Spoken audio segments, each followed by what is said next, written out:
नमस्कार दोस्तों, स्वागत है आपका मेरे चैनल पे। दोस्तों, जैसा कि आप जानते हैं कि डीआरडीओ और हमारी अन्य एजेंसियां बहुत से वेपन सिस्टम स्पीडली बना रही है, लेकिन दोस्तों डीआरडीओ और अन्य संस्थाएं फ्यूचर वेपन सिस्टम के ऊपर भी काम कर रही है। आज इसी के ऊपर बात करेंगे। चलिए दोस्तों शुरू करते हैं।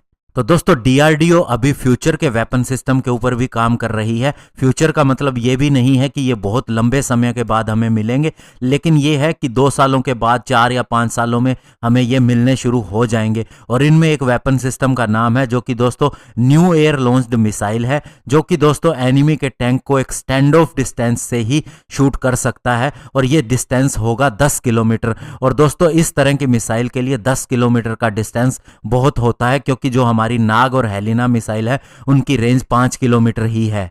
और ये दोस्तों चूंकि एक stand of anti tank missile है, इसलिए इसका नाम सेंट मिसाइल भी कहा जाता है। और ये Russian origin Mi-35 attack helicopter के साथ में इंटीग्रेट की जाएगी, और ये एनिमी के किसी भी तरह के आर्मर को भेद सकती है। और अभी हम Mi-35 हेलीकॉप्टर के ऊपर जो मिसाइल यूज कर रहे हैं वो रशियन ओरिजिन मिसाइल है, जिसका नाम स्टॉर्म है, और इसकी रेंज 5 किलोमीटर ही है। और इसके अलावा दोस्तों इंडिया ने लास्ट ईयर एक टेस्ट किया था, जो कि दोस्तों एक supersonic missile assisted release of torpedo था। इसे स्मार्ट वेपन भी कहा जा रहा है। ये बिल्कुल दोस्तों नया वर्जन है, और दूर तक ये सबमरीन को मार गिराने के लिए इस्तेमाल किया जा सकेगा। नॉर्मली टॉर्पीडो की इतनी रेंज नहीं होती है, तो इस तरह से ये भी दोस्तों समय पर आएगा। और साथ ही न्यूक्लियर कैपेबल हाइपरसोनिक शौर्य मिसाइल का भी हमने टेस्ट किया था, और इसकी रेंज 750 किलोमीटर है। इसके अलावा दोस्तों आपको पता है कि हम एक हाइपरसोनिक मिसाइल के ऊपर भी काम कर रहे हैं, जो कि साउंड की स्पीड से 6 गुना ज़्यादा स्पीड से ट्रेवल कर सकेगा,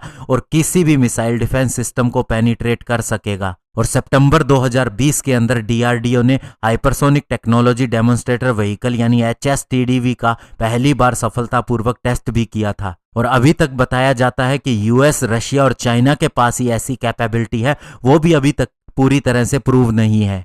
और इससे दोस्तों हमें सबसे बड़ा फायदा ये भी हो रहा है कि जब हम इतने बड़े वेपन सिस्टम के ऊपर काम कर रहे हैं, तो बहुत से छोटे वेपन सिस्टम हमने इंपोर्ट करने बंद कर दिए हैं। हमारा नॉर्मली इंपोर्ट 60 से 65% तक होता है अगर हम टोटल बजट की बात करें। लेकिन दोस्तों अभी अगर 2011 से 15 और 2016 से 20 के बीच में अगर इंपोर्ट को देखा जाए, तो ये 33% तक डाउन हो चुका है। और ये बात Stockholm International Peace Research Institute की रिपोर्ट के अंदर आया है। और ऐसा इसलिए भी किया गया है क्योंकि जब हम किसी वेपन सिस्टम का इंपोर्ट करते थे, तो इसमें इतना ज़्यादा क्रूशियल प्रोसेस होता था कि इसमें समय बहुत लग जाता था, और हमें समय पर वेपन सिस्टम भी नहीं मिलते थे, और जब मिलते थे तो उनमें बहुत सी कमियां भी होती थी। इसीलिए इंडिया अब इन सारी चीज़ों को खुद ही बनाने की कोशिश कर रहा है। और दोस्तों इसी साल हमने SFDR यानी solid fuelled ducted ramjet propulsion technology का भी टेस्ट किया था, जो कि दोस्तों अस्त्रा 3 मिसाइल के अंदर काम में लिया जाएगा, जिससे उसकी रेंज 350 किलोमीटर से ज़्यादा हो जाएगी। तो ये भी दोस्तों हम डेवलप कर रहे हैं, और ये भी आने वाले समय में हमारी फोर्सेस को मिल जाएगी। तो इस तरह से दोस्तों फ्यूचर भी हमारा है, और हमारी डिफेंस इंडस्ट्री भी इससे ग्रो करेगी। धन्यवाद। जय हिंद।